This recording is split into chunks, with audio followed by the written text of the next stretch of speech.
खानदानी पहला दिन। दर्ज झेल मिसाल से गुफ्तगू करें और हरफ की तब्दीली से लफ्ज किस तरह तब्दील होता है। इस सरगर्मी में 5 हरफ दिए गए हैं और इनमें से एक हरफ इस्तेमाल करके बामानी लफ्ज तैयार किया जा सकता है। हरफ दिए गए हैं म, अ, र, द, ई। ये हरफों को हमें इस्तेमाल करना है लफ्ज के आखिर में और हमें बामानी लफ्ज तैयार करना है।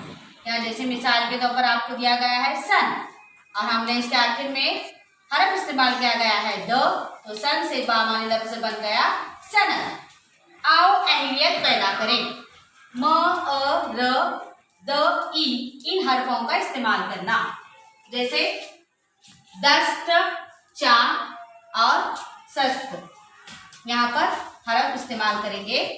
अब दस्त से हम क्या, दस्त को हरफ र, दस्तर।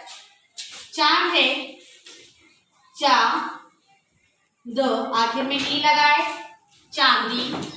उसी तरह सस्त है तो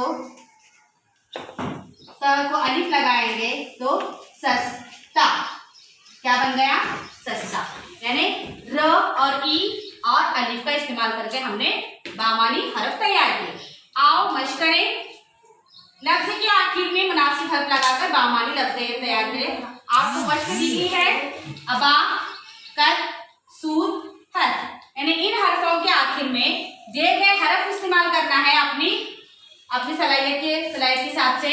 उसके अलावा कुछ मैं नए अल्फाज भी ऐड करी हूँ उसमें, शर, बाज, नो, कम, खत, सर, जर, हाज, यानी जो बामानी लफ्ज बनता है उस लफ्ज के हिसाब से आप हरफ का इस्तेमाल करके बामानी लफ्ज तैयार करेंगे।